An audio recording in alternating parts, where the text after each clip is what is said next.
Hello और नमस्कार दोस्तों, स्वागत है आप सभी का आपके अपने YouTube चैनल प्रेम एकेडमी पर, जहां सफलता ही हमारा लक्ष्य है। और दोस्तों वीडियो को पूरा देखिएगा, वीडियो को स्किप नहीं करिएगा। पहले कंटेंट देखिए, उसके बाद में वीडियो को छोड़ के जाइएगा। तो दोस्तों आज की वीडियो में हम लोग डिस्कस करेंगे यूपी ट्रिपल एस सी पेट एग्ज़ाम जो 2021 जो 24 अगस्त को आपका हुआ था, उसके जीएस और जीए और सीए यानी कि करंट अफेयर्स के क्वेश्चंस को हम लोग सारे क्वेश्चन जो भी आए थे वो सारे क्वेश्चंस हम लोग इस वीडियो में देखेंगे। तो चलिए दोस्तों देर ना करते हुए शुरू करेंगे आज की इस वीडियो को। और दोस्तों अगर अभी तक आप चैनल पर नए हैं तो चैनल को सब्सक्राइब कर लीजिए और बेल आइकन को प्रेस कर दीजिए, जिससे कि आपको सारी अपडेट्स मिल सकें। तो दोस्तों आज की वीडियो को शुरू करने से पहले मैं आपको बता दूं कि ये जो सारे क्वेश्चंस हैं आपके पेट के पेपर के फर्स्ट शिफ्ट के एग्ज़ाम हैं, ठीक है। और मे बी सेकेंड शिफ्ट में भी सेम क्वेश्चंस पूछे गए थे, तो पेपर काफ़ी इजी था। और चलिए देखते हैं कैसे क्वेश्चंस आए थे। आई होप कि आप सब लोग जो है सारे क्वेश्चंस के आंसर दे पाएंगे, और मुझे लगता है कि इसकी कट ऑफ भी काफ़ी अच्छी जाने वाली है। तो 60-70 प्लस इसकी कट ऑफ जाने वाली है। चलिए देखते हैं पहला क्वेश्चन हमारा क्या होगा, ठीक है। चलिए पहला क्वेश्चन देख लेते हैं हमारा। ब्लीचिंग पाउडर का रासायनिक नाम यह भी है। पहला क्वेश्चन था ये। इसका पहला ऑप्शन है सोडियम क्लोराइड, दूसरा है कैल्शियम क्लोराइड, और तीसरा ऑप्शन है सोडियम बाइकार्बोनेट, और चौथा ऑप्शन है कैल्शियम सल्फेट। तो इसमें आपको 10 सेकंड का टाइम दिया जाएगा हर क्वेश्चन में। आपको इसी 10 सेकंड में गेस करना है कि कौन सा ऑप्शन सही होगा। पहला ऑप्शन सोडियम क्लोराइड है, NaCl। इसी को हम लोग क्या बोलते हैं, नमक बोलते हैं। इसी को क्या नमक बोलते हैं, ठीक है। तो इसका सही आंसर दोस्तों हम लोग क्या जानते हैं, इसका सही आंसर जो है वो है आपका कैल्शियम ऑक्सीक्लोराइड। ये इसका सही आंसर था, ठीक है। दूसरे क्वेश्चन की ओर चलते हैं। दूसरा क्वेश्चन हमारा क्या कह रहा है। दूसरा क्वेश्चन आया था हमारा 18 कैरेट सोने में खरे सोने की प्रतिशतता कितनी होती है। पूछा था 18 कैरेट जो सोना होता है उसमें सोने का प्रतिशत कितना होता है। तो चलिए देखते हैं ऑप्शंस क्या क्या थे।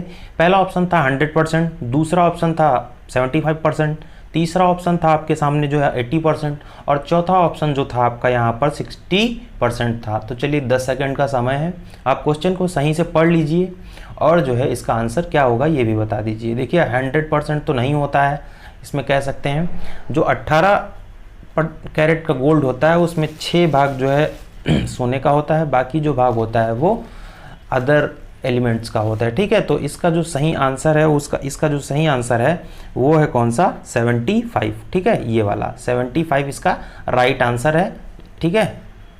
इसका राइट आंसर कौन सा है, 75। तो इसका राइट आंसर कौन सा है आपका, 75। ये क्वेश्चन नंबर 2 था आपका। क्वेश्चन नंबर 3 की ओर चलते हैं हम लोग। क्वेश्चन नंबर 3 क्या पूछा था हमारा, संतरे में बहुतायत होता है। देखिए संतरे में पूछा था विटामिन के बारे में, ठीक है। ये भी आपका जीएस का क्वेश्चन था, और ये हम लोग कह सकते हैं कि बायोलॉजी से संबंधित था क्वेश्चन, ठीक है। ये बायो से संबंधित क्वेश्चन था आया आपका, ठीक है। तो पहला ऑप्शन क्या था, नन ऑफ दीज। दूसरा ऑप्शन देखिए यहाँ पर थोड़ा गलती से क्लिक हो गया, विटामिन बी, विटामिन सी और विटामिन ए। देखिए जितने भी खट्टे पदार्थ होते, खट्टे खाने वाले फल फ्रूट होते हैं उनमें बहुतायत मात्रा में क्या आपका विटामिन सी जो है पाया जाता है। कौन सा, विटामिन सी पाया जाता है, ठीक है। तो ये ऑप्शन भी आपका सी सही हो जाएगा। क्वेश्चन नंबर 4 की ओर चलते हैं। क्वेश्चन नंबर 4 क्या है हमारा, क्वेश्चन नंबर 4 है प्रकाश वर्ष किसके मापन की इकाई है। देखिए ये जियोग्राफी का क्वेश्चन है, जियोग्राफी से पूछा गया था क्वेश्चन। देखते हैं इसके ऑप्शंस क्या क्या हैं। स्पीड ऑफ एरोप्लेन, जहाज की गति है क्या। Distance travel by sound in a vacuum during 1 year, क्या मतलब जो है ध्वनि के द्वारा निर्वात में चली गई 1 साल में दूरी। तीसरा ऑप्शन है distance travel by light in a vacuum during 1 year, मतलब लाइट के द्वारा जो है निर्वात में चली गई 1 साल में दूरी। और चौथा है speed of A rocket measured in 1 year, या फिर रॉकेट की। तो इसका जो सही ऑप्शन होगा, आप सभी को पता होगा कि पहला ऑप्शन स्पीड ऑफ एरोप्लेन, ये जो है प्रकाश वर्ष जो है इस प्रकाश वर्ष में इसकी दूरी नहीं नापी जाती है। दूसरा distance travel by sound, sound की भी दूरी जो है प्रकाश वर्ष इसकी इकाई नहीं होती है। तीसरा ऑप्शन जो है इसका आपका सही ऑप्शन होगा कि जो प्रकाश जो है जो आपकी लाइट के द्वारा 1 वर्ष में जो दूरी तय की जाती है उसी को क्या कहते हैं हम लोग, प्रकाश वर्ष कहते हैं, ठीक है। तो प्रकाश वर्ष किसका मात्रक है कि लाइट के द्वारा 1 साल में जो तय की गई दूरी है उसी का मात्रक क्या जो है आपका मात्रक क्या है, मापन की इकाई प्रकाश वर्ष है। तो क्वेश्चन नंबर 4 का जो आंसर सही होगा, आंसर नंबर 3 सही था इसका। आप अपना क्वेश्चन पेपर चाहे लेके बैठिए वेबसाइट से डाउनलोड करके। तो इसका क्वेश्चन नंबर 3 सही था। क्वेश्चन नंबर 4 की ओर चलते, 4 हो गया, 5 की ओर चलते हैं। क्वेश्चन नंबर 5 क्या कहता है, करो या मारो का नारा किसने दिया था। देखिए बहुत सारे महापुरुषों ने बहुत सारे नारे दिए थे, जैसे करो या मरो, तुम मुझे खून दो मैं तुम्हें आज़ादी दूंगा, ठीक है, दिल्ली चलो, ऐसे कई सारे नारे थे। तो यही एग्जाम में पूछा था, ये हिस्ट्री का क्वेश्चन है आपका गांधी पीरियड से, ठीक है। तो चलिए इसके ऑप्शंस देख लेते हैं। पहला ऑप्शन है आपका महात्मा गांधी, दूसरा ऑप्शन है आपका जवाहरलाल नेहरू, और तीसरा ऑप्शन है यहाँ पर सुभाष चंद्र बोस, और चौथा ऑप्शन है आपका यहाँ पर सरदार पटेल। 10 सेकंड का टाइम है, आप लोग देख लीजिए। और वीडियो अगर पसंद आ रहा है तो वीडियो को शेयर जरूर कर दीजिएगा और वीडियो को लाइक भी कर दीजिएगा, बेल आइकन जरूर प्रेस कर लीजिएगा, क्योंकि अगले आने वाली वीडियोज़ भी आपसे नहीं छूटनी चाहिए। और वीडियो अच्छी लगी तो शेयर भी कर दीजिएगा, क्योंकि अकेले देख के क्या करेंगे, और लोगों को भी दिखाइए। तो इसका जो सही आंसर होगा दोस्तों, इसका जो सही आंसर है वो क्या है, महात्मा गांधी। महात्मा गांधी ने ही करो या मरो का नारा दिया था, ठीक है, करो या डू और डाई, डू और डाई का नारा दिया था, ठीक है। किसने दिया था, मोहनदास करमचंद गांधी ने, ठीक है, गांधी ने। जवाहरलाल नेहरू उद्देश्य प्रस्ताव, अगर यहाँ पर एक क्वेश्चन आपसे मैं पूछूं कि संविधान सभा में उद्देश्य प्रस्ताव किसने पेश किया था, तो वो किया था जवाहरलाल नेहरू ने। अब आपको यहाँ पर एक क्वेश्चन और है, सुभाष चंद्र बोस ने कौन सी पार्टी की स्थापना की थी। ये सवाल सारे जो है एग्जाम में लगभग एक तरीके से कह सकते हैं कि रिलेटिव क्वेश्चंस इनसे पूछे गए थे, ठीक। सरदार पटेल, ठीक, इनके बारे में भी, इनको क्या कहते हैं, लौह पुरुष के नाम से जानते हैं, ठीक है, लौह पुरुष के नाम से जानते हैं, लौह पुरुष के नाम से, ठीक है, आयरन मैन के नाम से जानते हैं इनको, ठीक है। तो इसका जो सही ऑप्शन होगा महात्मा गांधी, ठीक है। क्वेश्चन नंबर 5 हो गया। क्वेश्चन नंबर 6 की ओर चलते हैं। क्वेश्चन नंबर 6 क्या पूछा था, सलालपन बिजली योजना, ठीक है, पूछा था क्या, सलालपन बिजली परियोजना किस नदी पर है। सलालपन बिजली परियोजना किस नदी पर है, चलिए हम लोग देखते हैं कि सलालपन बिजली परियोजना किस नदी पर है। देखिए यहाँ पर दिक्कत हो गया, तो ये चिनाब नदी पर है, ठीक है। यहाँ पर आप लोग देख सकते हैं कि ये चिनाब नदी पर है, ठीक है। सलालपन बिजली परियोजना किस नदी पर है, चिनाब नदी पर है। तो इसका आंसर क्या हो जाएगा आपका, ऑप्शन नंबर 3। तो जिसने भी चिनाब सही मारा था तो उसका 1 नंबर मिल गया, जिसने नहीं मारा था तो इसमें माइनस मार्किंग, आप सभी को पता है 1/4 नंबर की माइनस मार्किंग थी, ठीक है। कितने, इधर लिख देता हूँ, 1/4 नंबर, यानी कि -25 की, ठीक है, -2.5 की, ठीक है, 0.25 की, ठीक है, इतनी माइनस मार्किंग थी आपकी। क्वेश्चन नंबर 7 की ओर चलते हैं। क्वेश्चन नंबर 7 क्या कहता है, बसंत विषुव होता है, वर्नल इक्विनॉक्स टेक्स प्लेस ऑन, मतलब डेट पूछिए बसंत विषुव की। तो इसका ऑप्शंस देख लेते हैं। पहला है 22 दिसंबर, दूसरा ऑप्शन है 18 जून, तीसरा ऑप्शन है आपका यहाँ पर सितंबर 23, और चौथा ऑप्शन है आपका 21 मार्च। तो इसका दोस्तों हम लोग देखेंगे अभी कौन सा जो है सही ऑप्शन होगा। आप सभी को पता है कि 22 दिसंबर को बसंत विषुव नहीं हो सकता, ठीक है। तो इसका जो ये है, ये वाला तो आंसर गलत ही हो जाएगा। 18 जून इसमें भी नहीं होता है, और 23 सितंबर इसमें भी जो है आपका बसंत विषुव नहीं होता है।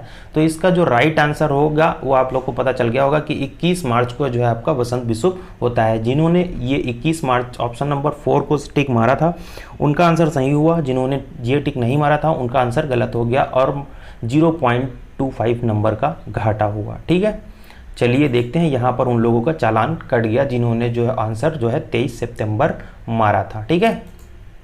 चलिए क्वेश्चन नंबर 8 देखते हैं। राजस्थान में जो खेतड़ी परियोजना है किसके उत्पादन के लिए है। देखिए राजस्थान में खेतड़ी परियोजना किसके उत्पादन के लिए है, ये सवाल आया है आपका, और बहुत इंपॉर्टेंट सवाल था ये, ठीक है।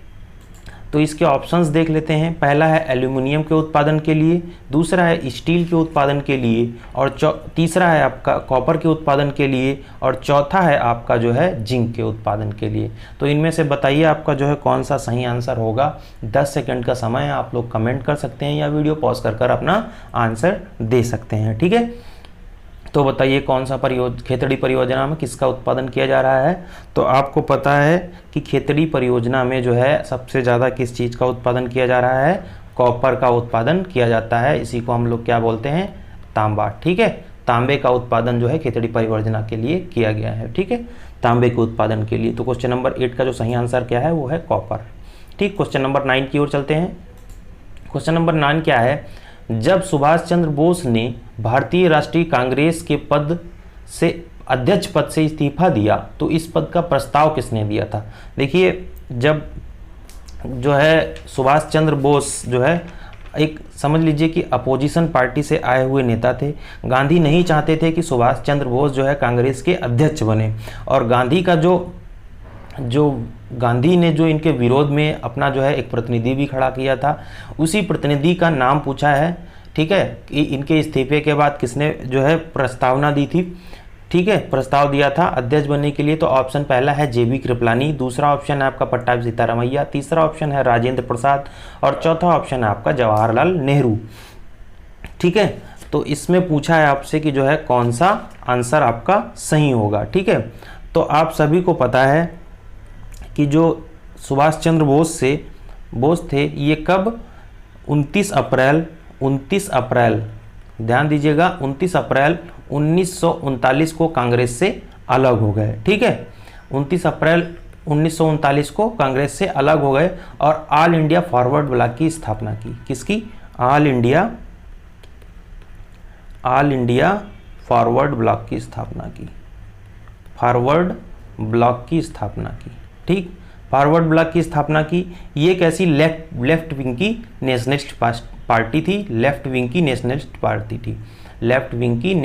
पार्टी थी। ठीक है, और जो इनका विरोधी जो है महात्मा गांधी ने जो खड़ा किया था, महात्मा ने, ठीक है, वो किसको खड़ा किया था? वो किया था पट्टाभी सीतारामैया को। ठीक है, तो इसका जो सही आंसर होगा, ठीक है, मुझे भी इस क्वेश्चन में कन्फ्यूजन है अभी तक।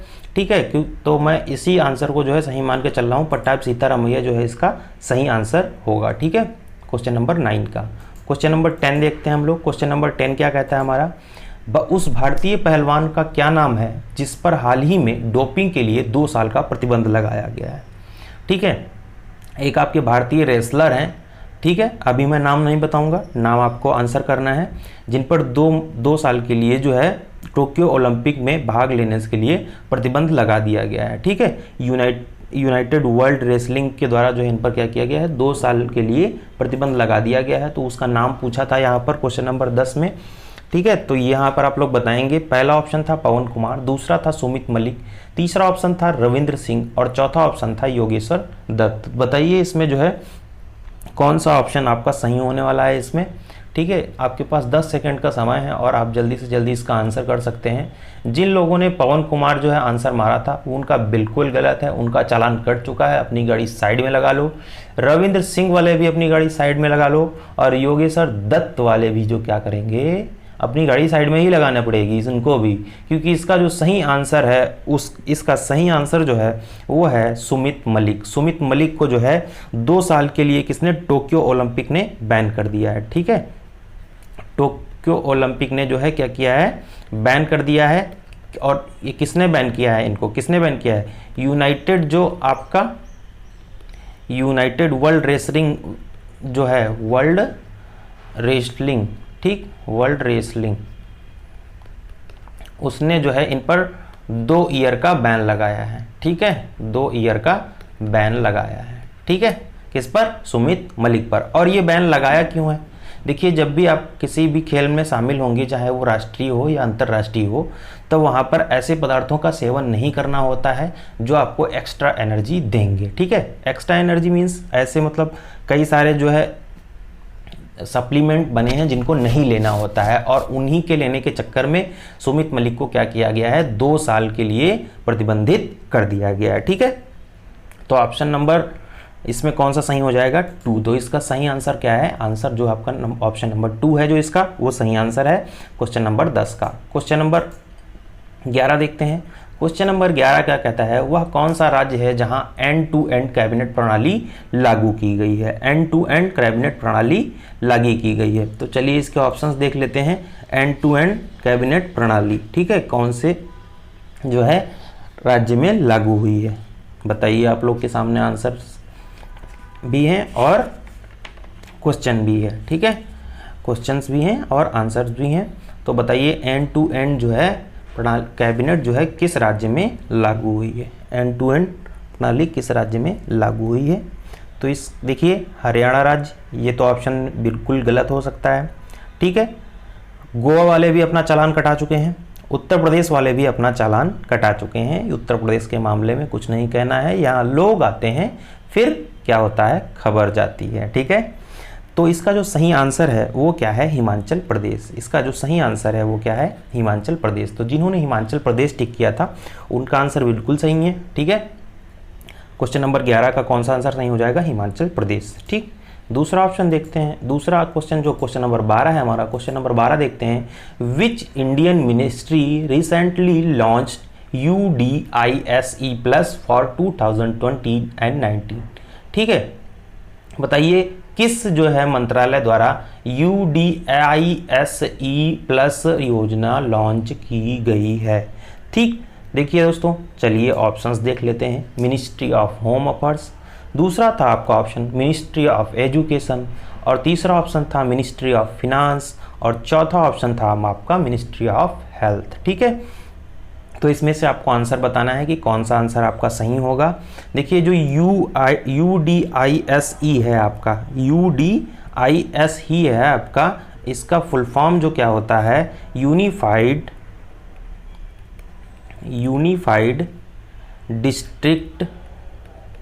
डिस्ट्रिक्ट ठीक है, डिस्ट्रिक्ट इन्फो गलत हो गया ये, इन्फो सिस्टम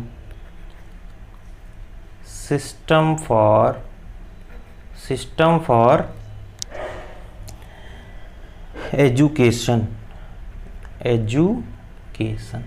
ठीक है, ये इसका जो है फुल फॉर्म होता है। ठीक है, रिपोर्ट प्लस, ठीक प्लस। ठीक है, और ये जो है किसके द्वारा लॉन्च की गई थी रिपोर्ट, ये आपके जो केंद्रीय कैबिनेट मंत्री हैं, केंद्रीय कैबिनेट मंत्री कौन है आपके, रमेश पोखरियाल। कौन है, रमेश पोखरियाल। ठीक है, और ये किस जो है मिनिस्ट्री के द्वारा लॉन्च किया गया था, मिनिस्ट्री ऑफ एजुकेशन के द्वारा लॉन्च किया गया था।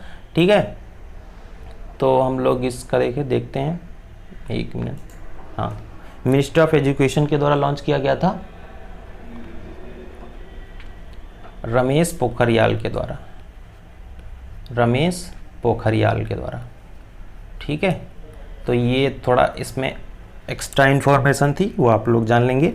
ठीक है, तो ये क्वेश्चन नंबर 12 का जो ऑप्शन है वो किसके लिए है, ये जो है सरकारी शिक्षा में गुणवत्ता के लिए जो है एक रिपोर्ट तैयार की जाती है, वही रिपोर्ट है UDISE+ 2019-20 की एक रिपोर्ट है। ये किसके द्वारा, मिनिस्टर ऑफ एजुकेशन के द्वारा जारी की जाती है।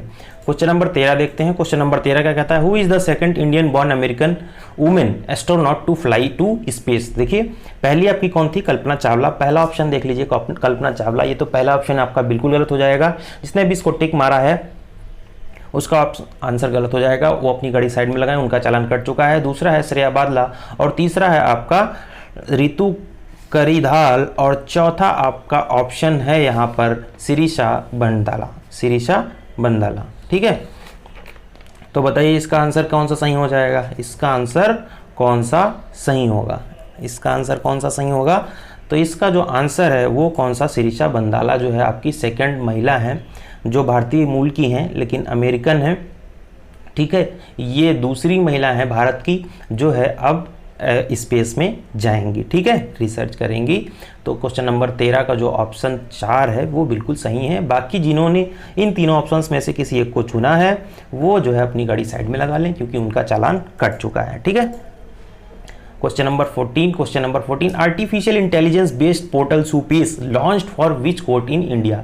देखिए आर्टिफिशियल इंटेलिजेंस समझते हैं आप लोग, एआई बेस्ड एक पोर्टल है सुपेस, वो भारत के किस जो है कोर्ट में लॉन्च हुआ है। ठीक है, ये आपका क्वेश्चन था। ठीक है, पहला क्वेश्चन आंसर इसका ऑप्शन जो था वो था गुजरात हाई कोर्ट, दूसरा ऑप्शन था सुप्रीम कोर्ट, और तीसरा ऑप्शन था दिल्ली हाई कोर्ट, और चौथा ऑप्शन था आपका नन ऑफ दीज। ठीक है, तो जल्दी से बता दीजिए इसका कौन सा आंसर सही हो जाएगा। देखिए सुपेस के बारे में बता दूं तो इसका जो फुल फॉर्म होता है वो होता है supreme court portal for assistance in court efficiency. क्या होता है, यहां पर लिख दूं मैं, इसको हट जाने देता हूं फिर लिखता हूं मैं। ठीक है, तो चलिए जल्दी से आप लोग गेस करके आंसर बता दीजिए। इसका फुल फॉर्म होता है supreme court portal for assistance assistance in court efficiency, court efficiency, ठीक है। और ये कहाँ लागू हुआ है? तो ये लागू हुआ है आपका सुप्रीम कोर्ट में, ठीक है। ये लागू कहाँ हुआ है? सुप्रीम कोर्ट में। तो इसका आंसर कौन सा सही हो जाएगा? Option number 2। ऑप्शन नंबर 2 जिन्होंने इसका क्लिक किया था आंसर, उनका सही है। बाकी जिन्होंने तीनों में से किसी एक ऑप्शन को चुना था, उनका चालान कट चुका है। गाड़ी साइड में लगा लें, ठीक है। क्वेश्चन नंबर 15 की ओर चलते हैं। क्वेश्चन नंबर 15 क्या कहता है? कितने भारतीय राज्य नेपाल से साझा करते हैं? नेपाल से सीमा साझा करते हैं। कितने भारतीय राज्य नेपाल से सीमा साझा करते हैं? कितने भारतीय राज्य नेपाल से सीमा साझा करते हैं? तो इसके ऑप्शंस देख लेते हैं हम लोग, कौन किन से हैं। 2, 4, 5, 3, ये इसके ऑप्शंस हैं, ठीक है। तो बताइए कितने जो है साझा करते हैं, कितने साझा करते हैं? अगर आप लोगों ने सही से जो है मैप पढ़ा होगा तो ही इसका आंसर कर पाएंगे, सही से इसका आंसर कर पाएंगे। पहला तो उत्तर प्रदेश आपका लगता है, बिहार भी लगता है, असम भी लगता है आपका, ठीक है, और उत्तराखंड भी लगता है। तो हम कितने लगते हैं? लगभग 5 लगते हैं, ठीक है। तो इसका जो सही आंसर होगा वो ये होगा कि 5 जो है भारतीय राज्य नेपाल से सीमा साझा करते हैं। तो इसका आंसर जो है 5 है। क्वेश्चन नंबर 15 हो गया। क्वेश्चन नंबर 16 की ओर चलते हैं। निम्न में से कोस्टा रिका की राजधानी क्या है?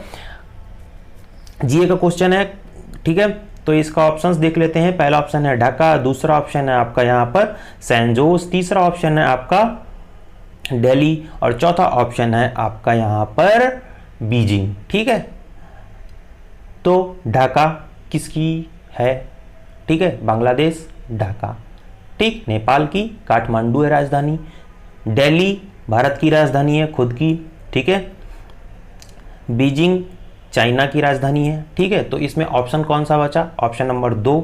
ऑप्शन नंबर 2 जिन्होंने जो है लगाया है टिक, उनका आंसर सही है, ठीक है। ढाका किसकी राजधानी है? बांग्लादेश की, ठीक है, बांग्लादेश की राजधानी है, ठीक है। दिल्ली इंडिया की, दिल्ली इंडिया की, और बीजिंग किसकी है? चाइना की। बीजिंग किसकी है? चाइना की। और सैन जोस की राजधानी कौन सी है? कोस्टा रिका, ठीक, कोस्टा रिका, ये इसकी राजधानी है। तो इसका आंसर कौन सा आपका हो जाए? सैन जोस इसका सही आंसर हो जाएगा, ठीक है। क्वेश्चन नंबर 17 की ओर चलते हैं। क्वेश्चन नंबर 17 क्या कहता है कि smartphone maker Vivo appointed which cricketer as its brand ambassador. जो स्मार्टफोन कंपनी मेकर वीवो है, उसने जो है अपने किस क्रिकेटर को अपना ब्रांड एम्बेसडर बनाया है? चलिए ऑप्शंस देखते हैं। शिखर धवन को, दूसरा ऑप्शन है आपके पास में MS धोनी, महेंद्र सिंह धोनी, ठीक है। तीसरा ऑप्शन है ईशांत शर्मा, और चौथा ऑप्शन है आपका विराट कोहली। तो आप लोगों ने कई बार ऐड देखे होंगे कि जो है एक क्रिकेटर जो है सेल्फी ले लेके ऐड दिखा दिखा के बोर कर दिया है, और वो कौन है? वो कौन है? ठीक, जो पहले 3 ऑप्शंस में से जिसने किसी ने जो है एक भी ऑप्शन टिक किया है, उन सभी का चालान कट चुका है। वो अपनी गाड़ी साइड में लगा लें क्योंकि उनका चालान हो गया है। चलिए, तो इसका सही आंसर जो होगा इसका जो सही आंसर होगा वो है विराट कोहली। विराट कोहली ही जो है, विराट कोहली को वीवो ने अपना ब्रांड एम्बेसडर नियुक्त किया है, ठीक। तो विराट कोहली इसका सही आंसर हो जाएगा, ऑप्शन नंबर 4। क्वेश्चन नंबर 20 की ओर चलते हैं। क्वेश्चन नंबर 17 हो गया, 18 की ओर चलते हैं। क्वेश्चन नंबर 18 क्या कहता है? निम्नलिखित में से कौन सी हिमालय नदी तंत्र की नदियां हैं? देखिए बहुत ईजी क्वेश्चन आया था, मैं तो इसको कराना भी नहीं चाहता, ठीक। पहला ऑप्शन था कावेरी, दूसरा ऑप्शन था गंगा, तीसरा ऑप्शन था ब्रह्मपुत्र, और चौथा ऑप्शन था गोदावरी, ठीक है, गोदावरी। तो ये क्वेश्चन आप लोग के लिए होमवर्क है, ये क्वेश्चन आप लोग के लिए होमवर्क है। ये क्वेश्चन का आंसर आप लोग को जो है आनंद सर की जियोग्राफी क्लास में आप लोग को मिल जाएगा। 2-4 क्लासेस हैं, वो आपको देखना है। जो सारी नदियों के बारे में भारत की बताया है, वहाँ से आपको ये मिल जाएगा। वीडियो के डिस्क्रिप्शन में मैं लिंक डाल दूंगा उस वीडियो को, जहाँ से आपको इस क्वेश्चन नंबर 18 का आंसर मिलने वाला है, ठीक है। क्वेश्चन नंबर 19 की ओर चलते हैं। क्वेश्चन नंबर 19 क्या कहता है? बैंक दर क्या होता है? What is the bank rate? Bank rate क्या होता है? ठीक, 4 ऑप्शन हैं। Official rate of interest charge by the central bank of the country, interest rate charge by the scheduled bank, तीसरा ऑप्शन है rate of profit of bank institutions, और चौथा option है interest rate charge by the money lenders. तो देखिए दोस्तों, bank rate के बारे में आप सभी को पता है कि बैंक रेट वो रेट होता है जिस रेट पर भारत की या किसी भी कंट्री की जो सेंट्रल बैंक होती है वो अन्य बैंकों को लोन देती है। तो इसके हिसाब से कौन सा ऑप्शन सही होने वाला है आपका? देखिए दूसरा ऑप्शन क्या कहता है हमारा, interest rate charge by the schedule bank. Schedule bank क्या है? अनुसूचित बैंकों के द्वारा। ठीक, ये तो ऑप्शन गलत हो गया हमारा, अनुसूचित बैंकों के द्वारा ऐसा कुछ नहीं है। Rate of profit of bank institutions, नहीं, सभी बैंकों के जो है प्रॉफिट की दर से हमसे कोई मतलब नहीं, ये भी गलत हो गया।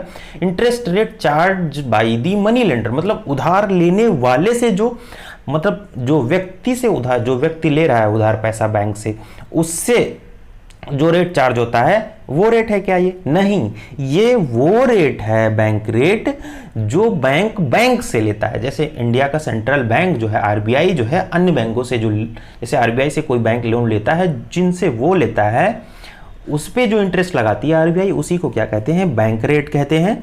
और बैंक रेट इस समय अगर इंडिया की बात करें तो इंडिया में इस समय बैंक रेट जो चल रहा है वो कितना चल रहा है? 4.25%। ठीक है। और पॉलिसी रेपो रेट की अगर हम लोग बात करें तो पॉलिसी रेपो रेट कितना चल रहा है इस समय इंडिया में? 4%। ठीक है, ये सब बहुत छोटे छोटे डाटा हैं। ठीक, आरआरपी कितना चल रहा है इस टाइम? 3.35%। ठीक है। और वहीं और एमएसएफ की बात करें, एमएसएफआर की बात करें तो कितना चल रहा है? 4.25%। ठीक है। और वहीं हम लोग जब जो है बैंक रेट की बात करें, बैंक रेट की बात करें तो ये 4.25% है। और यही आपका यहाँ पे जो है इसी से रिलेटेड ये क्वेश्चन था कि बैंक रेट जो है वो क्या होता है। ठीक है, बैंक रेट क्या होता है, यही आपसे क्वेश्चन पूछा था। तो इसका ऑप्शन नंबर 1 जो है इसका सही आंसर हो जाएगा। क्वेश्चन नंबर 19 हो गया, 20 की ओर चलते हैं। क्वेश्चन नंबर 20 क्या कहता है? The Kaziranga national park is situated in, Kaziranga national park, Kaziranga राष्ट्रीय उद्यान कहाँ पर स्थित है? ये सवाल पूछा था। हाय रे, कितना इजी सवाल पूछ लिया, ये लड़कों ने कर डाला होगा। पहला ऑप्शन था आपका केरला, दूसरा ऑप्शन है आपका असम, तीसरा ऑप्शन है आपके सामने वेस्ट बंगाल, और चौथा ऑप्शन है आप लोगों के सामने मध्य प्रदेश। मध्य प्रदेश, तो ये बताइए कहाँ है ये काजीरंगा नेशनल पार्क? कहाँ है? केरल वाले गाड़ी साइड में लगाओ, केरल वाले गाड़ी साइड में लगाओ, तुम्हारा चालान कट चुका है, तुम्हारा चालान कट चुका है। ठीक, असम वाले तुम किनारे रहो, असम वाले किनारे रहो तुम, क्योंकि तुम्हारा चालान नहीं कटा है। ठीक है। तो देखिए दोस्तों, ये जो काजीरंगा नेशनल पार्क है ये असम में है, असम में है। और ये कब इस्टेब्लिश हुआ था? ये इस्टेब्लिश कब हुआ था? ये 1904 में इस्टेब्लिश हुआ था। ठीक है। और कितने एरिया में बना है ये? कितने एरिया में बना है ये? तो ये जो है ना 430 किलोमीटर स्क्वायर में बना हुआ पार्क है ये। ठीक है। ठीक, और एक चीज, एक सींग वाला गैंडा, एक सींग वाला गैंडा किसी ने देखा है? एक सींग वाला गैंडा, जिसने इस क्वेश्चन का आंसर जो है गलत दिया है वही है एक सींग वाला गैंडा। एक सींग वाला गैंडा, एक सींग वाला गैंडा। ठीक है, वो जो है यहाँ का फेमस क्या है? प्राणी है। ठीक है, प्राणी या कह सकते हैं जानवर। ठीक, और यूनेस्को ने इसको जो है विश्व धरोहर में कब शामिल किया था? 1985 में शामिल किया था। जमूरों, ये सब चीजें याद रख लेना। ठीक है, चलिए, तो ये हो गया आपका क्वेश्चन नंबर 20 का आंसर जो सही होगा वो है असम। असम जो है, असम में ही हमारा कौन सा काजीरंगा नेशनल पार्क है कि ये क्वेश्चन नंबर 20। क्वेश्चन नंबर 21 क्या कहता है? In which of the following type of economies resources are on privately and the main objective behind economic activities is profit making. पूछ रहा है निम्न में से जो है किस टाइप की अर्थव्यवस्था में जो है रिसोर्सेज प्राइवेटली ऑन किए जाते हैं, मतलब किसी व्यक्ति के द्वारा ऑन किए जाते हैं, और उनका जो टोटल मोटिव होता है वो होता है प्रॉफिट मेकिंग का। तो ये किस टाइप की इकोनॉमी में होता है? क्या ग्लोबल अर्थव्यवस्था में होता है, समाजवादी अर्थव्यवस्था यानी कि सोशलिस्ट में होता है, मिक्स्ड यानी कि मिश्रित अर्थव्यवस्था में होता है, या चौथा ऑप्शन है आपका कैपिटलिस्ट। ठीक, देखिए ग्लोबल इकोनॉमी में तो बिल्कुल ऐसा नहीं होता है। तो ये तो हमारा आंसर गलत ही है बिल्कुल। जिन्होंने इसको टिक किया है वो भाई रहो साइड में। ठीक, उनका कोई मतलब नहीं। समाजवादी में ऐसा नहीं होता है, पूरे समाज की बात होती है।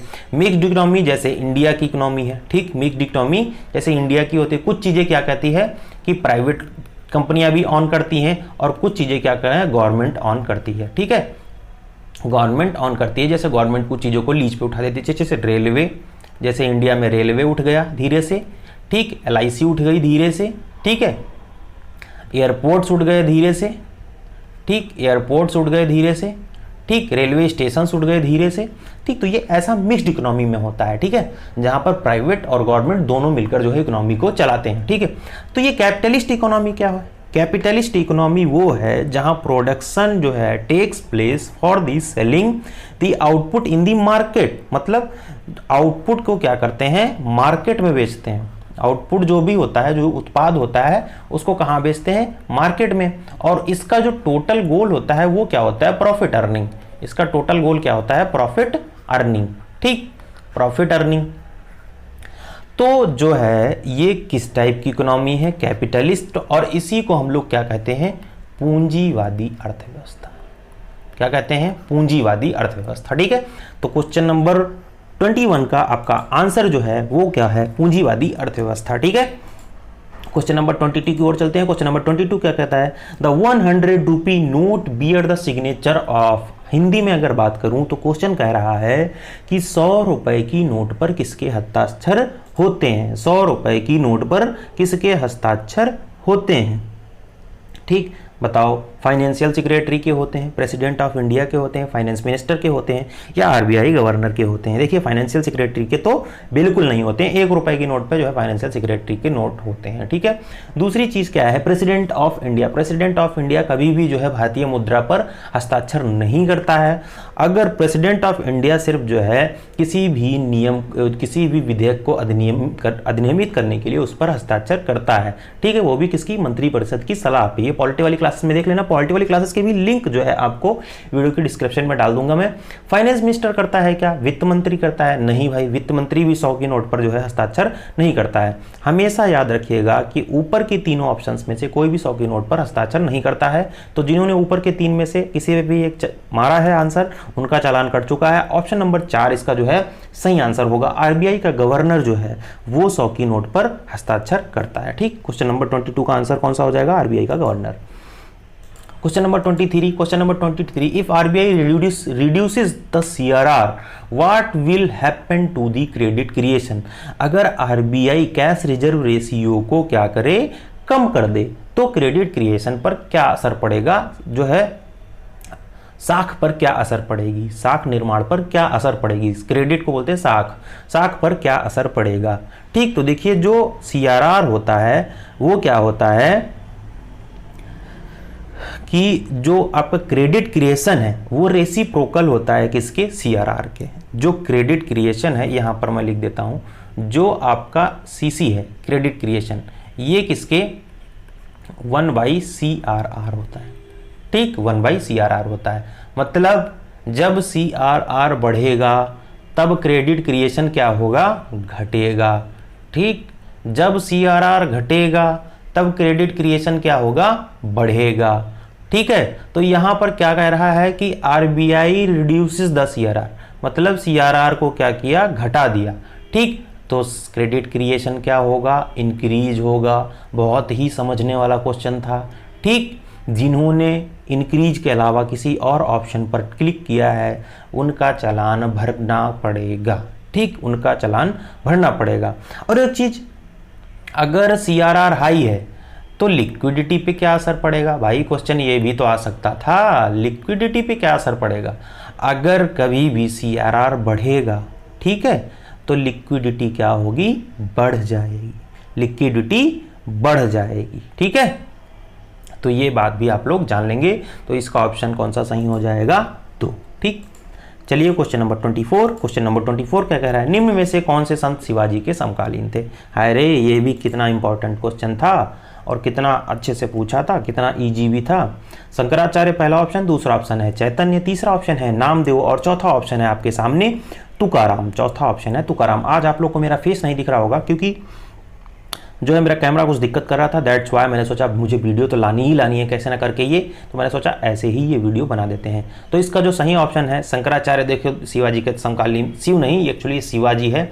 ठीक है, यहाँ पे कंफ्यूज नहीं होना है, शिव नहीं होना है, यहाँ पे कंफ्यूज नहीं होना है, ये शिवा है, ठीक है, ये शिवा है, ठीक है। शिवाजी के समकालीन थे, तो शंकराचार्य भी नहीं थे, चैतन्य भी नहीं थे, नामदेव भी नहीं थे। इसका जो सही आंसर है वो है तुकाराम, ठीक है। जिन्होंने तुकाराम आंसर सही में आ रहा था उनका जो है चालान नहीं कटा, बाकी सबका चालान कट चुका है और उन्हीं का आंसर सही है, ठीक है।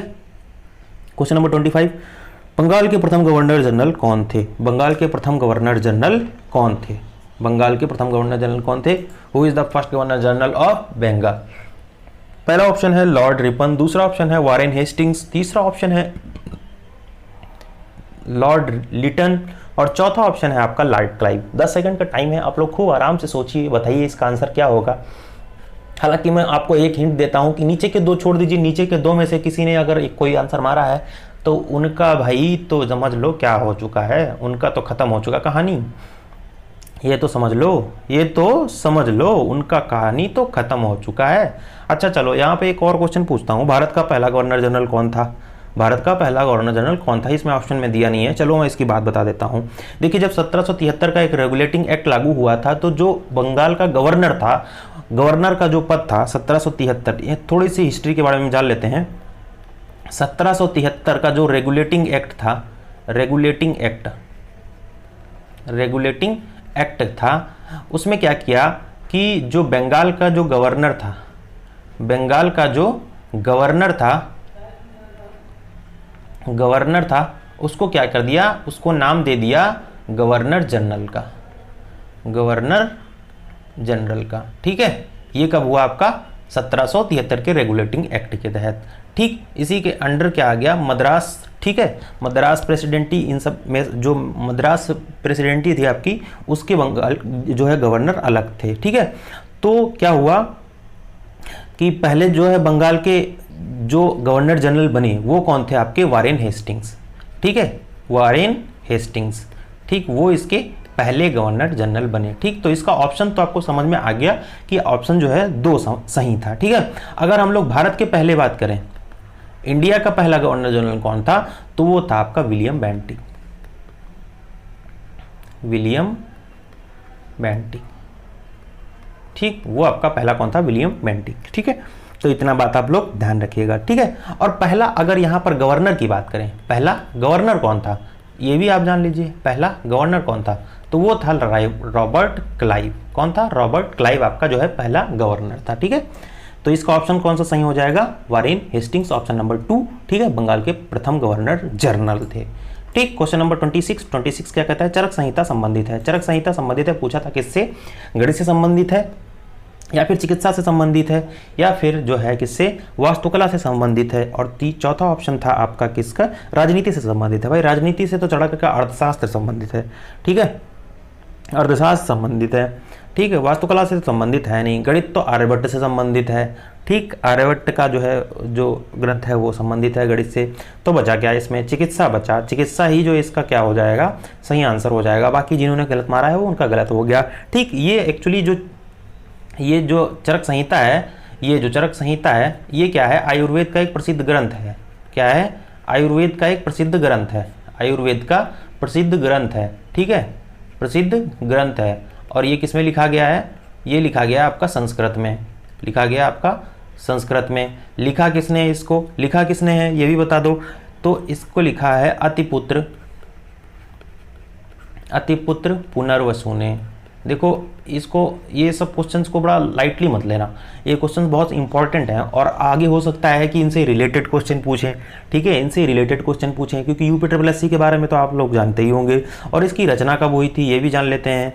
इसकी रचना कब हुई थी भैया? इसकी रचना हुई थी दूसरी शताब्दी में, दूसरी शताब्दी में इसकी रचना हुई थी। इसमें कितने भाग हैं ये भी बता दो, बता ही दो फिर। इसमें 8 भागों में इसकी रचना हुई थी, ठीक है, कितने? 8 भागों में रचना हुई थी। तो इसका जो सही आंसर हो जाएगा चिकित्सा। चरक संहिता जो संबंधित थी किससे? इसका ऑप्शन सही था, चरक संहिता चिकित्सा से संबंधित थी। जिन्होंने इसका ऑप्शन ये मारा था सही, उनका आंसर सही हो गया। क्वेश्चन नंबर 27 की ओर चलते हैं। 27वां क्वेश्चन क्या पूछा था? भारत में शासन करने वाले दिए गए शासकों का काल क्रमानुसार सही क्रम क्या है? देखिए यहाँ पर 4 शासक दिए गए हैं। शेर शाह सूरी दिया गया है, दूसरा ऑप्शन था आपका अकबर दिया गया है, तीसरा ऑप्शन आपका जो है यहाँ पर अलाउद्दीन खिलजी दिया गया, और चौथा ऑप्शन जो है आपका यहाँ पर क्या दिया गया है? इल्तुतमिश दिया गया है। पूछा था कि ये जो है इनमें ऑप्शंस दिए थे कि चारों को जो है सही क्रम में लगाना है। तो पहले नंबर पे आपका कौन सा है, पहले नंबर पे कौन सा शासक आया, उसके बाद में कौन सा शासक आया, दूसरे नंबर पे कौन सा शासक आया, तीसरे नंबर पे कौन सा शासक आया, इस तरीके से ये सवाल था, ठीक ना। तो इसमें ऑप्शन दिए थे, मतलब 3 4 1 2 3 1 4 और 4 2 3 1, मतलब ऐसा करके ऑप्शंस दिए थे।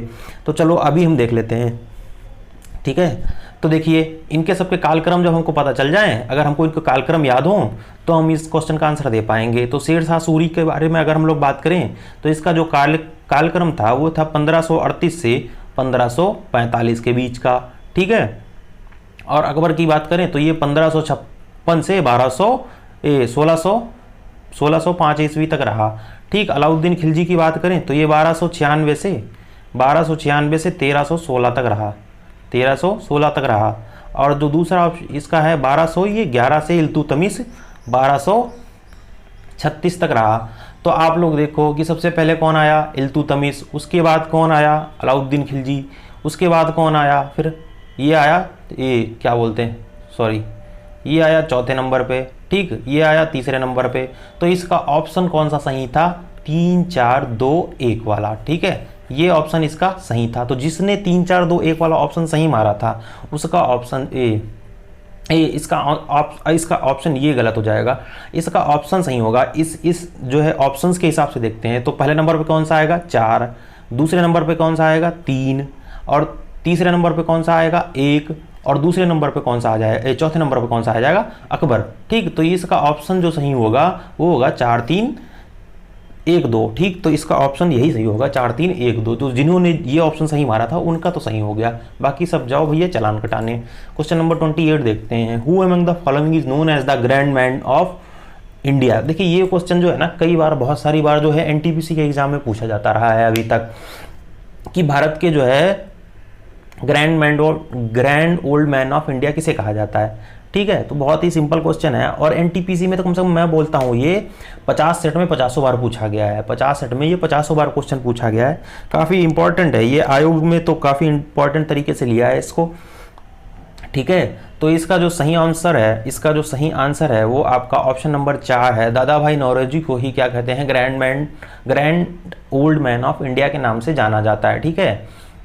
तो इन तीनों में से अगर किसी ने जो है एक भी ऑप्शन टिक मारा है सही, तो उनका चालान जो है पक्की तरीके से कट चुका है, और अपनी गाड़ी साइड में लगाएं। तो इसका जो सही ऑप्शन है वो दादा भाई नौरोजी है। 28 हो गया, 29 की ओर चलते हैं। 49 क्वेश्चन है, बोर नहीं होना है, पूरे क्वेश्चंस करके जाने हैं। अगर बोर होते हो तो बताना, वीडियो दूसरी बनाऊंगा मैं, ठीक। सन 1915 से 16 में किसके नेतृत्व में दो होम रूल की स्थापना हुई। पूछा कि 1516 और 1916 और 1915 में के बीच में 2 होम रूल लीग बने थे, ठीक है। उनकी स्थापना किसने की थी, तो यही पूछा है। तो चलिए देखते हैं उनकी स्थापना किसने की थी। पहला ऑप्शन है तिलक और अरविंद घोष, दूसरा ऑप्शन है तिलक और लाला लाजपत राय, तीसरा ऑप्शन है आप लोगों के सामने तिलक और विपिन चंद्रपाल, और चौथा ऑप्शन है एनी बेसेंट और लोकमान्य तिलक। देखिए 1516 के बीच में 2 होम रूल लीग बने थे, ठीक, 2 होम रूल लीग बने थे, ये बात तो क्वेश्चन में ही बता दी। पहला होम रूल लीग कौन सा था, पहला था आपका पुणे होम रूल लीग, पहला था पुणे होम रूल लीग। दूसरा कौन सा था आपका, दूसरा था आपका Madras home rule league, Madras home rule league, ठीक है। दूसरा ये था आपका। तो जो ये पुणे वाला था इसको किसने बनाया था, इसको बनाया था तिलक ने, इसको किसने बनाया था, तिलक ने। मद्रास वाला जो था इसको बनाया था एनी बेसेंट ने, ठीक है। एनी बेसेंट को शांति का नोबेल पुरस्कार भी मिला है, आप लोग को पता हो, एनी बेसेंट ने। तो आप सभी को ये चीज़ें तो पता हो गई। अब ये होम रूल लीग था क्या, ये एक्चुअली एक राजनीतिक दल था। 1873 से 1882 के बीच में ये आयरलैंड में काफ़ी एक्टिव था, स्वशासन की सरकार बनाने के लिए, ठीक है, वहाँ के लोगों के द्वारा चलाया गया था, ठीक है। तो ये होम रूल लीग क्या है, एक राजनीतिक पार्टी के तौर पर काम कर रहा था, राजनीतिक दल के तौर पर, ठीक। 1873 से 1883 के बीच में जो है इसने क्या किया, आयरलैंड में जो है आयरलैंड, ठीक है, सरकार बनाई। तो इसका ऑप्शन आप लोग समझ गए होंगे कि लोकमान्य तिलक और जो है एनी बेसेंट के जो है नेतृत्व में 1916 में और 1915 में 2 उम्र लीग बने थे। ठीक है, पुणे और मद्रास। ठीक, क्वेश्चन नंबर 29 का ऑप्शन कौन सा सही हो जाएगा? 4। तो जिन्होंने ये मारा उनका तो सही है। क्वेश्चन नंबर 30 देखते हैं। निम्न में से कौन सा जोड़ा सही नहीं है? बताइए, निम्न में से कौन सा जोड़ा सही नहीं है? ये एक्चुअली बताओ, ये ऑप्शंस है आप लोग के सामने।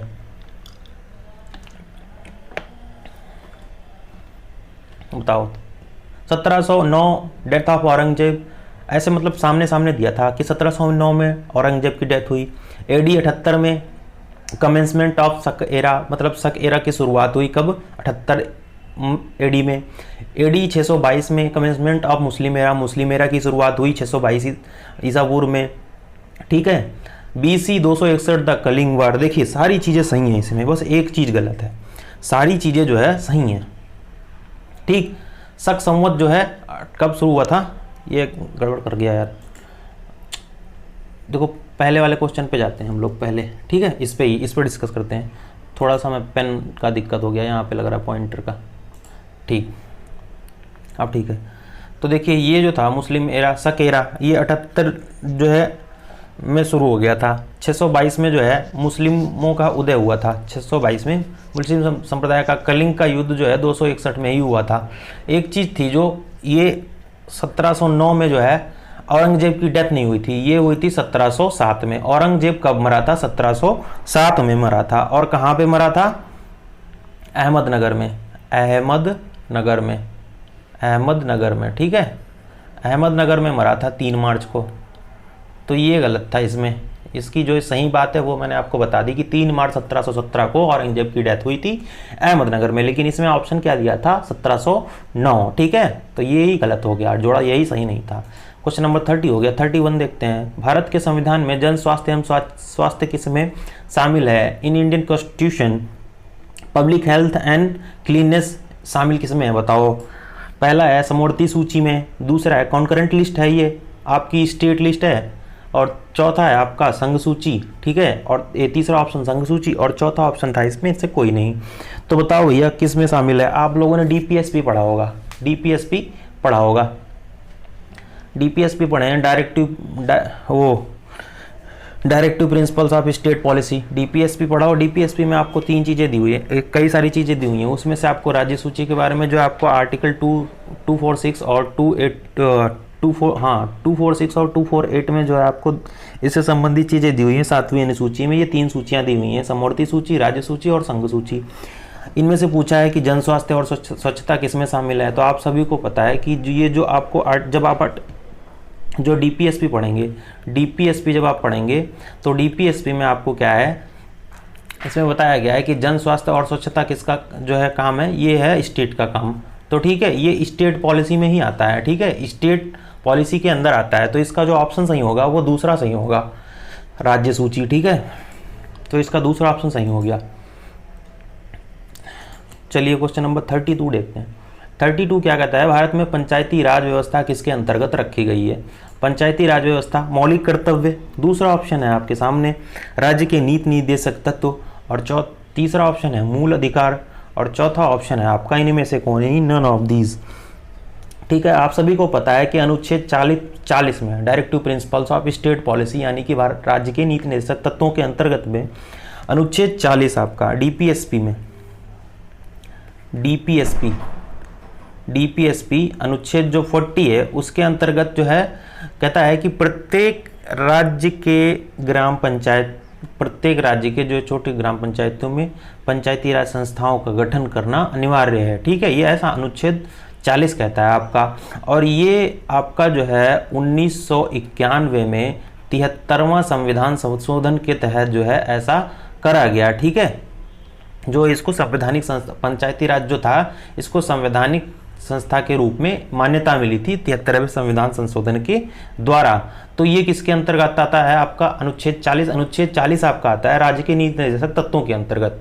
तो भारत में पंचायती राज व्यवस्था किसके अंतर्गत रखी गई है? राज्य के नीति निर्देशक तत्वों के अंतर्गत रखी गई है। तो ऑप्शन 2 आपका यहाँ पर बिल्कुल सही हो जाएगा। क्वेश्चन 33 देखते हैं हम लोग। 33 देखते हैं। फेमा का पूर्ण रूप पूछा था। फेमा का पूर्ण रूप क्या होता है? देखिए, फॉरेन एक्सपोर्ट मार्केट एजेंसी, और दूसरा होता है आपका फॉरेन एक्सचेंज मैनेजमेंट एक्ट, तीसरा होता है फाइनेंस एक्सपोर्ट मैनेजमेंट एक्ट, और चौथा होता है आपका फंड एक्सचेंज मीडिया एजेंसी। तो फेमा के बारे में बताइए आप लोग। 10 सेकंड टाइम, आप बताइए।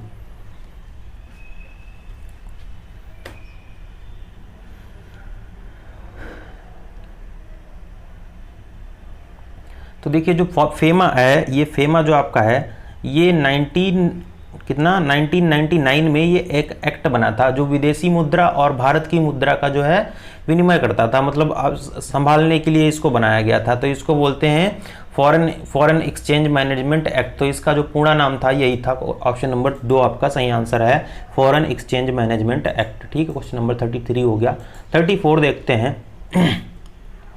निम्न में से किसने संविधान सभा में उद्देश्य प्रस्ताव रखा था? अभी मैंने आपको बताया था कि 13 अगस्त 1949 को 1946 को जो है संविधान सभा में तीसरी बैठक थी। उसी बैठक में जो है संविधान सभा में उद्देश्य प्रस्ताव रखा, और उद्देश्य प्रस्ताव रखा किसने था? आपका जवाहरलाल नेहरू ने रखा था। ठीक है, किसने? जवाहरलाल नेहरू ने आपके उद्देश्य प्रस्ताव रखा था। कब? 13 अगस्त 1946 को। ठीक, डॉक्टर भीमराव अंबेडकर क्या थे? प्रारूप समिति के अध्यक्ष थे। प्रारूप समिति के अध्यक्ष थे। समिति के अध्यक्ष थे ये। ठीक है, पूछ लेगा कभी भी। BN राव कौन थे? ये संवैधानिक सलाहकार थे। संवैधानिक सलाहकार थे। ठीक है, संवैधानिक सलाहकार थे, लेकिन ये संविधान सभा के सदस्य नहीं थे। ये बात भी आप लोग ध्यान रखिएगा। एकमात्र ऐसे व्यक्ति थे जो संवैधानिक सलाहकार तो थे, लेकिन संविधान सभा के सदस्य नहीं थे। ये बात भी आप लोग ध्यान रखिएगा। इसका ऑप्शन नंबर 4 जवाहरलाल नेहरू सही हो गया आपका आंसर। 34 हो गया। 35 देखते हैं। 35 क्या कहता है? भारतीय संविधान में किस अनुच्छेद में अल्पसंख्यकों के हित की बात की गई है? अल्पसंख्यकों के हित की बात की गई है, बताओ भाई। अल्पसंख्यकों के हित की बात किस में की गई है? तो आपको अनुच्छेद 30 में पढ़ेंगे जब आप, और अनुच्छेद 29 में पढ़ेंगे, वहाँ पर अल्पसंख्यकों के हित निहित हैं। वो अनुच्छेद 29 और 30 में निहित हैं। ठीक है, अनुच्छेद 29 और 30 में निहित हैं। तो अनुच्छेद 24 में तो ये है नहीं बात। ठीक, अनुच्छेद 21 आपको जो है दैहिक स्वतंत्रता के बारे में बात करता है, अनुच्छेद 21। ठीक है, अनुच्छेद 29 ही आपका ऐसा है जो इस आंसर को सेटिस्फाई कर रहा है क्वेश्चन को। तो आपका जो आंसर राइट होगा वो अनुच्छेद 29 ही होगा। ठीक है, अल्पसंख्यकों के हितों की बात जो की गई है वो आपके अनुच्छेद 29 में की गई है। यही आपका राइट आंसर है। तो जिसने इसको मारा है उसका आंसर सही है। बाकी अपना गाड़ी साइड में लगाओ, चालान हो गया है। ठीक है, चलिए अगला क्वेश्चन देखते हैं। 36 क्या कहता है हमारा? ठोस चालक में धारावाहक है, न्यूट्रॉन है, प्रोटॉन है, ठीक है, और मुक्त इलेक्ट्रॉन है, और चौथा ऑप्शन था आपका इनमें से कोई नहीं। देखिए, आप सभी को पता है कि न्यूट्रॉन प्रोटॉन जो है ठोस चालक धारावाहक के रूप में कार्य नहीं करते हैं। ठीक, लेकिन मुक्त इलेक्ट्रॉन जो है क्या धारावाहक के रूप में कार्य करते हैं। तो इसका जो सही ऑप्शन होगा वो ऑप्शन नंबर 3 ही होगा, है ना। मुक्त इलेक्ट्रॉन आपके जो है क्या ठोस चालक में धारावाहक का कार्य करते हैं। ठीक है, तो यही आपका राइट आंसर हो जाएगा। यही आपका राइट आंसर हो जाएगा। मैं ज़्यादा टाइम आपका वेस्ट नहीं करूँगा, यही राइट आंसर हो जाएगा आपका। मुक्त इलेक्ट्रॉन जो है ठोस चालक में धारावाहक होंगे। 37 की बात करें, शिक्षा का अधिकार एक मौलिक अधिकार है जो कि संबंधित है। ठीक है, right to education is a, हाँ ठीक है, अनुच्छेद 19 से संबंधित है, अनुच्छेद 29 एवं 30 से, अनुच्छेद 21A से, इनमें से कोई नहीं। ठीक है, तो आप सभी को पता है, आप लोगों ने कई बार पढ़े होंगे, जो अधिकार की बात कर रहे हो 19 में देखिए अभिव्यक्ति की स्वतंत्रता की बात की गई है, तो ये तो गलत हो गया। और 29-30 मैंने अभी आपको बताया कि अल्पसंख्यकों के हितों की बात करता है, और अनुच्छेद और चौथा ऑप्शन इनमें से कोई नहीं है। तो इसमें से एक ही बचा, मिनिमाइजेशन मेथड से हम लोग कर सकते हैं। देखिए अनुच्छेद 19 है जो ये अभिव्यक्ति की स्वतंत्रता की बात करता है, अभिव्यक्ति की स्वतंत्रता की बात करता है। ठीक है, स्वतंत्रता की बात करता है। और अनुच्छेद 29 और 30 जो है अल्पसंख्यकों के हितों की बात करता है। ठीक है, और अनुच्छेद 21 ही है जो शिक्षा के अधिकार की बात करता है। ठीक है, तो आपका ऑप्शन नंबर 3 इसका सही आंसर हो जाएगा 37 का। 38 देखते हैं, कौन सी दूरसंचार कंपनी विश्व की 5वीं सबसे मजबूत कंपनी बन गई है। ये ऑप्शन बहुत अच्छा आया था, करंट से है ये क्वेश्चन जो है, किस कौन सी जो है भारतीय कंपनी जो है 5वीं सबसे मजबूत ब्रांड बन गई है। देखिए एक रिपोर्ट आती है आपकी, फाइनेंस ग्लोबल 500 की लिस्ट आती है, उसमें जो है कंपनियों को जो है क्या किया जाता है, लिस्टेड किया जाता है। उसी के अंतर्गत भारत की एक कंपनी जो स्मार्ट चल रही है इस टाइम, कौन सी, जियो, रिलायंस जियो कंपनी को जो है स्थान मिला था फाइनेंस ग्लोबल 500 की लिस्ट में। ठीक है, जियो का नाम शामिल हुआ था। तो इस हिसाब से इसकी वजह से ये क्या हुई, विश्व की 5वीं जो है सबसे मजबूत कंपनी भी बन गई। कौन सी, रिलायंस जियो आपकी। तो ठीक है, ये आपका सही आंसर हो जाएगा।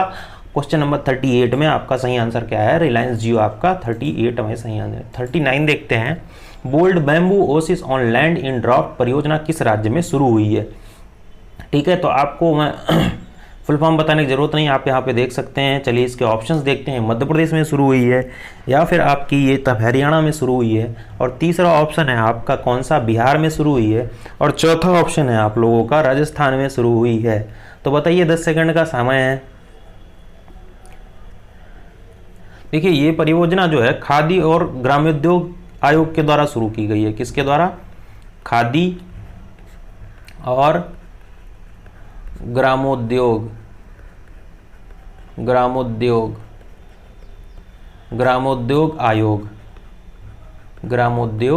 आयोग KVIC। ठीक है, KVIC के द्वारा शुरू की गई थी। कब, 4 जुलाई 2021 को। राजस्थान में एक जगह है, कहाँ पे, राजस्थान में एक जगह है। ठीक है, ये आदिवासियों का गांव है निचला मंडवा।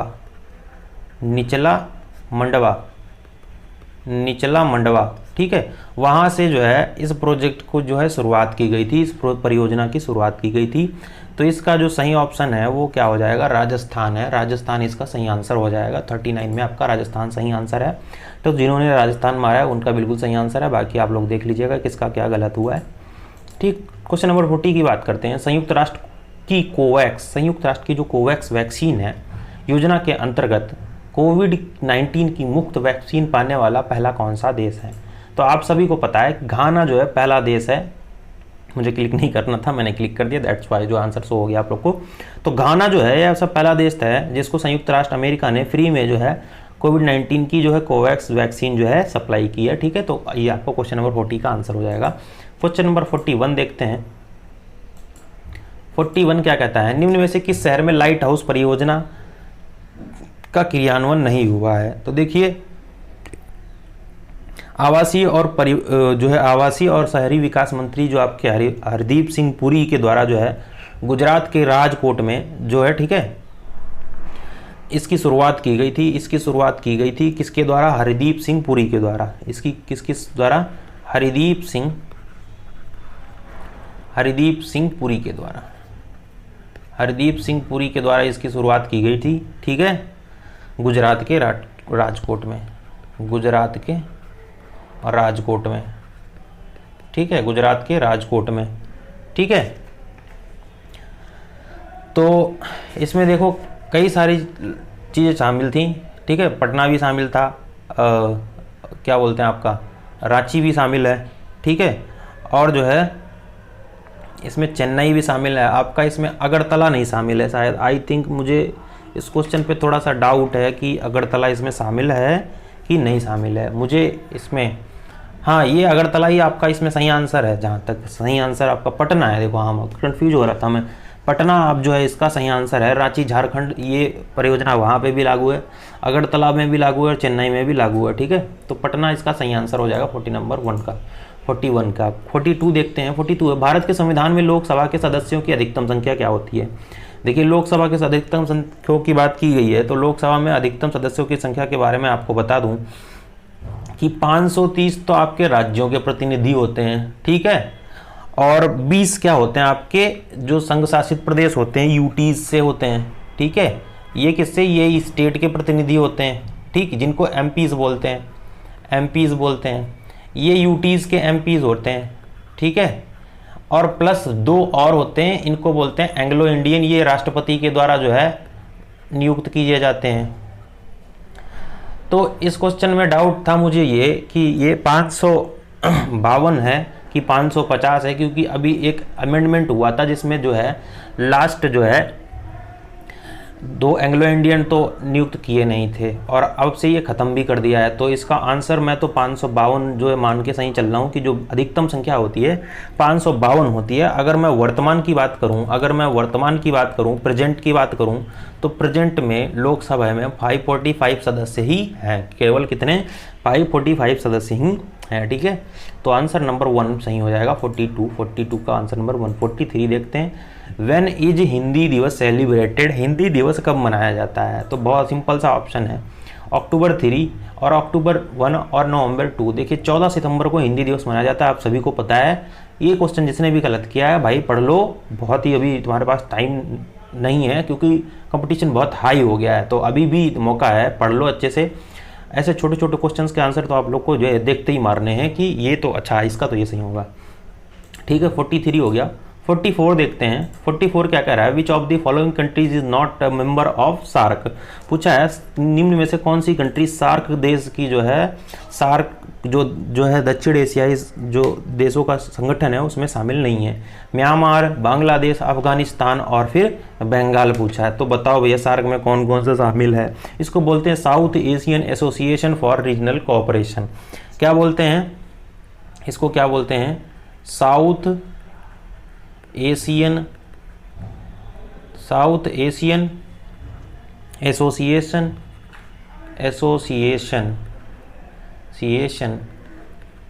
For south Asian association for regional corporation,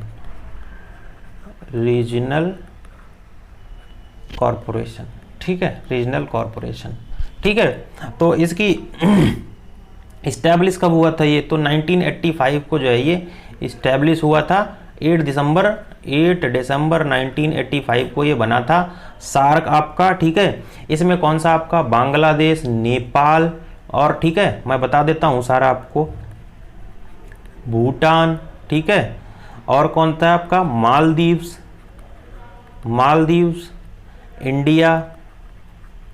India, Pakistan, ठीक है, और श्रीलंका, ठीक है। तो कितने हो गए? 1 2 3 4 5 6 कितना 6 7 और ये म्यांमार आपका 8, ठीक है। तो इसमें से जो कौन सा ऑप्शन सही नहीं था? अफगानिस्तान आपका इसमें राइट आंसर नहीं था, बाकी सारे थे, अफगानिस्तान जो है सही आंसर नहीं था। 45 देखते हैं, which among the following is the official language of UT Lakshadweep की जो है आधिकारिक भाषा पूछी है, बताओ क्या है? सिंहला है, दूसरा ऑप्शन है मलयालम, तीसरा ऑप्शन है ग्रेट अंडमानी, चौथा ऑप्शन है आपके सामने तमिल। देखिए ऐसे क्वेश्चन मैंने बोला ना देखते ही करने हैं क्योंकि ये बहुत सिंपल क्वेश्चन होते हैं और जनरल अवेयरनेस के क्वेश्चन है, जीके में भी रख सकते हो आप इनको, ठीक। तो इसकी जो आधिकारिक भाषा है वो मलयालम है, ठीक है। कौन सी? मलयालम है, ठीक है। तो इसका 45 का आंसर कौन सा सही हो जाएगा? मलयालम का इसका सही आंसर हो जाएगा, ठीक है। 46 देखते हैं, Onam is the cultural festival of which Indian state और यूटी मतलब यूनियन टेरिटरी। ओणम किस राज्य का जो है सांस्कृतिक नृत्य है या खेल है या फेस्टिवल है, पर्व है? ठीक, कर्नाटक, ठीक। दूसरा ऑप्शन है केरल और तीसरा ऑप्शन है आप लोगों के सामने कौन सा? तमिलनाडु और चौथा ऑप्शन है आप लोगों के सामने आसाम, चौथा ऑप्शन है आसाम। बहुत सिंपल क्वेश्चन पूछे थे इस पेपर में, बहुत सिंपल क्वेश्चन पूछे थे, बहुत ही ज़्यादा सिंपल क्वेश्चन पूछे थे। अच्छा, सार्क का हेडक्वार्टर कहाँ है ये आपको बताना मैं भूल गया, काठमांडू नेपाल में सार्क का हेडक्वार्टर है और ये जो है किसका? आपका केरला का जो है ओणम आपका फेस्टिवल है, ठीक है। तो इसका जो केरला ऑप्शन बिल्कुल सही होगा। 47 देखते हैं, which of the following planets is closest to sun. चलिए ऑप्शन देखते हैं, उसी के बीच में मैं आपको बता भी देता हूँ, ठीक है। एक फार्मूला याद कर लो, ये है आपका सूरज और इसके बाद शुरू होता है मावेम जे सन, ठीक है। ये आपके बाकी जो है 8 ग्रह हैं और ये हो गया आपका सूरज, ठीक। तो सूरज के बाद कौन सा? Mercury, Venus, Earth, Mars, Jupiter, Saturn, Uranus, Neptune, ठीक है। तो ये आपके जो है कितने 8 ग्रह हो गए। तो सबसे कौन सा नज़दीक है? मरकरी है, तो इसका जो सही ऑप्शन कौन सा हो गया? मरकरी इसका सही ऑप्शन हो गया। मावेम जेसन याद रखो बस तुम, ठीक है। मरकरी, वीनस, अर्थ और मार्स, जुपिटर और सैटर्न, यूरेनस, नेपच्यून आपके बस हो गए खत्म। मरकरी इसका सही ऑप्शन था 47 का। 48 देखते हैं, who was the first Asian winner of Nobel prize, पूछा है पहला कौन सा एशियाई था नोबेल प्राइज का विनर। मदर टेरेसा थी। मदर टेरेसा विनर तो थी बट शांति में, और पहली भी नहीं थी। राजीव गांधी को तो मिला नहीं। रविंद्रनाथ टैगोर, सीवी रमन, सबको इनमें से सबको मिला, तो राजीव गांधी को छोड़कर सबको मिला है इसमें नोबेल प्राइज, बट पहला एशियाई पूछा है। तो आप सभी को बता दूं कि साहित्य के क्षेत्र में रविंद्रनाथ टैगोर को जो है 1913 में लिटरेचर का जो है क्या मिला था, नोबेल प्राइज मिला था। लिटरेचर का नोबेल प्राइज मिला था। तो इसका जो सही ऑप्शन हो जाएगा रविंद्रनाथ टैगोर हो जाएगा। 1913 में इनको जो है मिला था। ठीक है, तो इसका सही आंसर रविंद्रनाथ टैगोर हो गया। 49 देखते हैं। 49 क्या कहता है हमारा, in which of the following place Ajanta Ellora caves are situated, मतलब पूछा है कि अजंता एलोरा की जो गुफाएं हैं वो कहाँ पर हैं, कौन से प्लेस पर है। पहला पूछा लखनऊ, भाई लखनऊ में तो नहीं है, लखनऊ में तो नहीं है। लखनऊ में आपका इमाम बाड़ा है आपका, ठीक है, लखनऊ में इमाम बाड़ा, बड़ा छोटा इमाम बाड़ा, ठीक है। और लखनऊ में क्या है, लखनऊ में और भी बहुत सारी चीज़ें हैं, ठीक है, आना कभी लखनऊ घुमाते हैं आपको। दिल्ली में भी नहीं है, ठीक है। दिल्ली में कुतुब मीनार आपका है, लाल किला है आपका, ठीक है, लोटस टेम्पल आपका है, ठीक है। तो ये सब चीज़ें दिल्ली में है। औरंगाबाद ही आपका यहाँ पर सही ऑप्शन है। औरंगाबाद में जो है आपके क्या है, अजंता एलोरा की गुफाएं हैं, तो इसका सही ऑप्शन औरंगाबाद ही है। ठीक है, तो 49 क्वेश्चन हो गए आपके।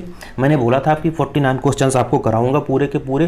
तो आप सभी को दोस्तों वीडियो कैसी आई, मज़ा आया वीडियो में कि नहीं आया, और वीडियो अगर अच्छी लगी है, अगर आपको सारे क्वेश्चन समझ में आए, क्योंकि ये सारे क्वेश्चन UPSSC पेट 2021 जो 24 अगस्त को आपको पेपर हुआ है उसमें से पूछे हुए सारे क्वेश्चन हैं ये, और आई होप कि आपके आने वाले एग्जाम में इनमें से कोई क्वेश्चन फंसे, इसलिए मैंने सारे क्वेश्चॉन्स को करा दिया है। रही बात हिंदी और इंग्लिश के क्वेश्चंस की, वुड्स की मैं अलग से भी PPT लेके आऊँगा, क्योंकि ये बहुत लंबा हो जाता, फिर कहानी लंबी तो हो ही गई है ऑलरेडी कहानी, ठीक है। तो हिंदी, इंग्लिश और मैथ्स के क्वेश्चंस और रीजनिंग के क्वेश्चंस को मैं अलग से लेके आऊँगा, ठीक है। तब तक के लिए आप GS की प्रैक्टिस करते रहिए, और आने वाले एग्जाम आपका अभी जो आपका जो है RO का पेपर आ रहा है, PCS का पेपर आ रहा है, उसकी जमकर तैयारी करते रहिए। और जो लोग सिंपल क्वेश्चन के आंसर नहीं कर पा रहे हैं, भाई अपनी तैयारी सुधारो, क्योंकि बहुत जरूरी आज के टाइम में। पेपर वैसा कीजिए आ रहा है, बट आपको पता तो होगा तभी ना करोगे आप लोग। तो दोस्तों आज की वीडियो में ही बस इतना ही। और दोस्तों अगर आपको दोस्तों लेक्चर पसंद आया है तो प्रेम अकेडमी चैनल को सब्सक्राइब जरूर कर लेना। प्रेम अकेडमी चैनल अगर आप सब्सक्राइब करोगे तो मेरे में तो हिम्मत आएगी आप लोग को पढ़ाने की, ठीक है। और आप लोग को भी जो है यहाँ से कई सारी चीज़ें मिलेंगी। तो चैनल अगर अच्छा लगा है तो प्रेम अकेडमी सब्सक्राइब कर दें, लाइक कर दें, सब्सक्राइब और शेयर भी बटन प्रेस कर दें, ठीक है। तो दोस्तों मिलेंगे अगली वीडियो में, तब तक के लिए धन्यवाद, नमस्कार, जय हिंद।